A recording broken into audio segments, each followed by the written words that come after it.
Bonjour et bienvenue sur kezako.com. Dans cette nouvelle vidéo sur les suites convergentes, nous allons nous intéresser à un tout petit lemme sur les normes qui va nous permettre de bien détailler des propriétés importantes sur ces histoires de limites, puis nous allons prouver ces propriétés. Donc on se place toujours dans un espace vectoriel normé, c'est-à-dire muni d'une norme qu'on notera comme ceci. Premièrement, un petit lemme sur les normes. Pour tout x, y, deux éléments dans un espace vectoriel E, la valeur absolue de la différence des normes est inférieure ou égale à la norme de la différence ou de la somme est inférieure ou égale à la somme des normes. Déjà, ça a un sens, car les normes sont dans R. Donc l'usage d'une valeur absolue est tout à fait justifié. Ici, c'est soit on dit norme de x plus y, soit on dit norme de x moins y.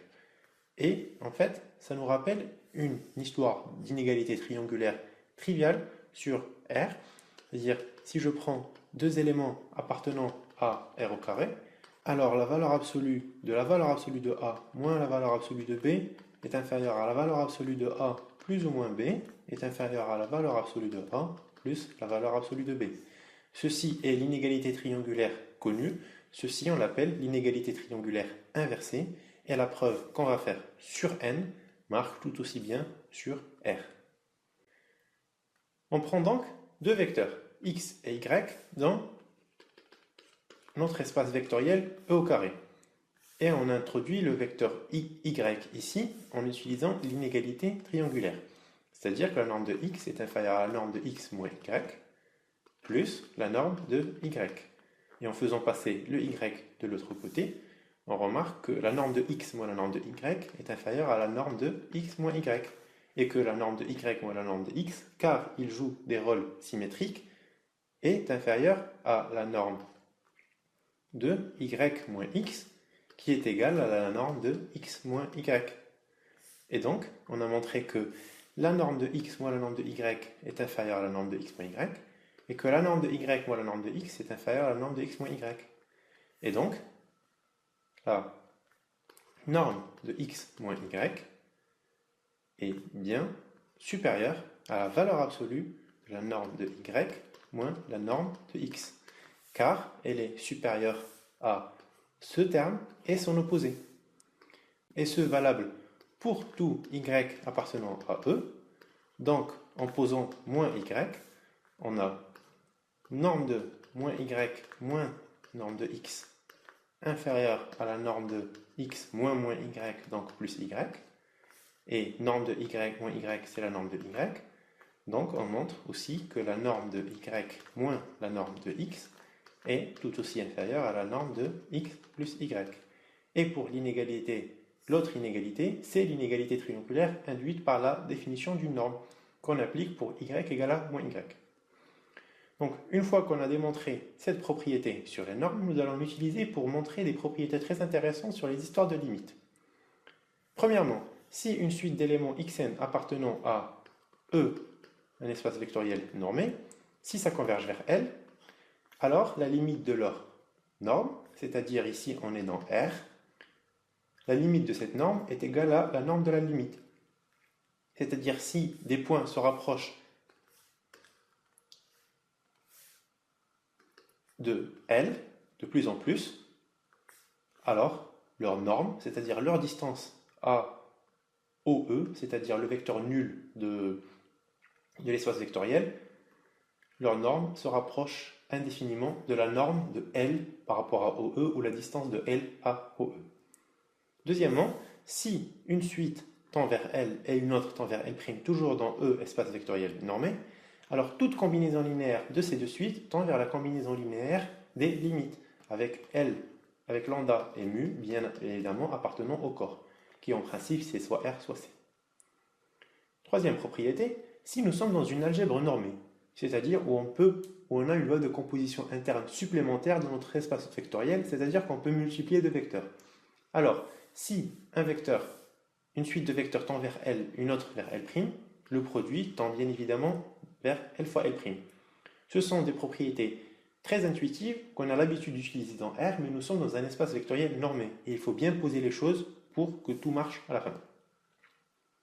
Et maintenant, si xn est une suite de vecteurs qui tend vers L non nuls, alors il existe bien un rang à partir duquel toute leur norme est strictement supérieure à 0. Parce que, d'après l'axiome de séparation, si c'est égal à 0, si et seulement si les vecteurs sont eux-mêmes égaux à 0.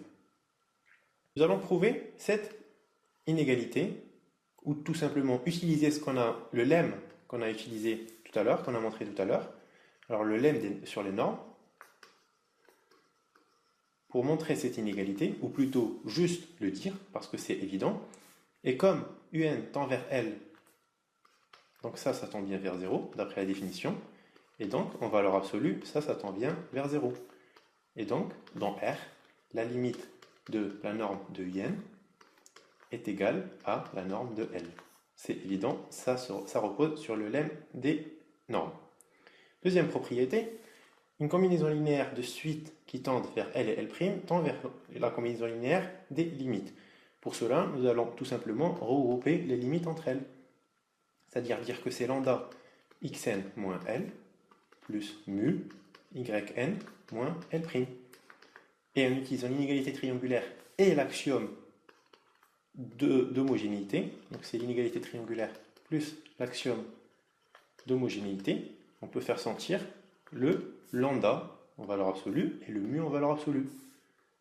Et comme ça tend vers 0 et ça tend vers 0, le tout tend vers 0.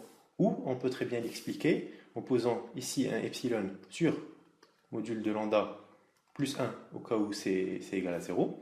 Ici, un epsilon sur module de mu plus 1, ou plutôt 1 sur 2 fois ça, comme ça on est sûr d'avoir epsilon à la fin. Tout sera inférieur à epsilon sur 2 plus epsilon sur 2, donc ça sera inférieur à epsilon, donc on a bien une suite qui tend vers 0. Donc la combinaison linéaire des suites tend bien vers la combinaison linéaire des limites. Je vous laisse bien poser ça, c'est très évident. On montre maintenant la propriété la plus intéressante. C'est si on est dans une algèbre normée, alors produit de suite tend vers le produit des limites. Pour cela, nous allons ajouter ce terme, ce moins L, yn, et là c'est L, yn. Donc en fait, on n'a rien ajouté. On avait xn, yn, moins L, L'. Donc on a ajouté ces deux termes, ça et ça. Et donc une fois qu'on a rajouté ces deux termes, on peut utiliser l'inégalité triangulaire et l'axiome de homogénéité ici. Ici c'est l'homogénéité. Et ici, comme ce sont deux vecteurs dans cette algèbre, c'est la définition de la loi de composition externe, ou ce qu'on a montré dans la norme induite sur une algèbre. Et donc, ça sera inférieur à la norme de xn moins L, fois la norme de yn, plus l'inégalité triangulaire, la norme de yn moins L', fois la norme de L. Et ici, ce qu'on va utiliser est très intéressant, car ceci, on peut dire que c'est epsilon sur la norme de L plus 1, ce qui va absorber cette norme de L, mais ici ça dépend toujours de n, et on va utiliser le fait qu'une suite converge implique que cette suite est bornée. Donc il existe un majorant AYN. Je vous laisse regarder la vidéo précédente car c'est très intéressant. Et donc ici, on va tout simplement majorer par epsilon sur grand N plus 1. Les plus 1 que je rajoute, c'est pour être sûr que les limites ne soient pas nulles, car diviser par quelque chose de nul, on n'a pas le droit. Donc tout est inférieur à 2 epsilon. Et quitte à rajouter un petit 2 ici et ici, on montre proprement qu'on arrive à epsilon. Et donc, dans une algèbre normée, le produit de deux suites converge vers le produit des deux limites. Quatrième propriété est tout aussi intéressante, c'est si une suite converge vers L, en plus l'infini bien sûr, dans un espace vectoriel normé, bien sûr, alors il existe un rang à partir duquel tous les éléments sont inférieurs à L, norme de L sur 2. C'est-à-dire ici, on a pris epsilon, c'est égal à la norme de L sur 2, qui est strictement positive, on a le droit. Le rang, il dépend bien évidemment de epsilon, mais dans ce cas, ce n'est pas très important. Et donc, on utilise l'inégalité triangulaire inversée, ou plutôt le lemme des normes qu'on a expliqué auparavant. Et donc, on sait que la valeur absolue de la norme de un moins la norme de L en valeur absolue est inférieure ou égale à la norme de un moins L. Or, celle-ci est inférieure ou égale à la norme de L sur 2. Donc, la valeur absolue de la différence des normes est inférieure à la norme de L sur 2.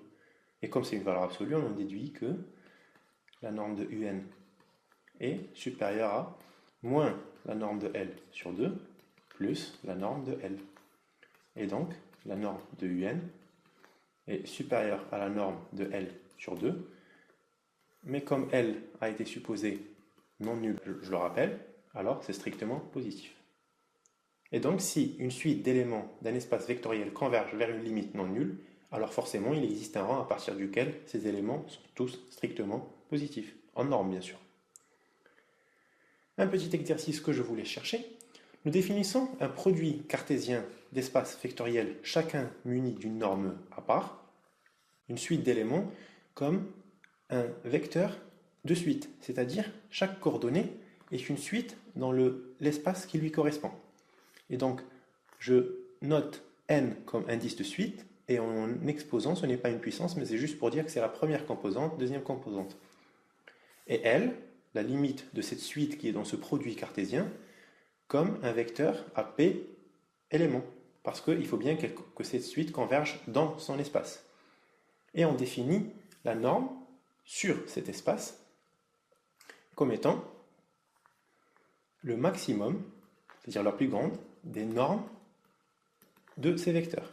C'est-à-dire, tous les espaces, ils sont normés, donc chaque espace possède une norme, et donc chaque composante induit une norme sur son espace, et la norme de tout cet espace vectoriel muni de toutes ces normes, ben ça sera la plus grande des normes de toutes les composantes de X. Je vous laisse bien méditer sur cette définition parce qu'elle est très utile dans des exercices assez compliqués. Et donc, ce que je veux que vous montriez, c'est que si une limite de UN est égale à L, enfin si et seulement si, pour tout I appartenant à un P, la limite de U, I, N, quand N tend vers plus infini, c'est égal à LI. C'est-à-dire, si un vecteur converge vers L dans un produit cartésien au sens de norme induite sur chaque espace, alors chaque coordonnée converge vers la coordonnée correspondante dans la décomposition de cette limite dans cet espace, comme je l'ai écrit ici. C'est pas très évident, il y a beaucoup d'indices. Prenez le soin de bien faire cela, car ça permet de structurer le raisonnement. Et donc ça paraît aussi intuitif que ça peut. C'est très intéressant de l'écrire proprement et rigoureusement avec des epsilon et tout. Nous avons débuté par un lemme sur les normes qui nous a permis de démontrer des histoires de combinaisons linéaires et d'algèbre normée. Si vous avez des questions ou des remarques, je suis toujours joignable à omar@kezako.com. Merci et bonne journée.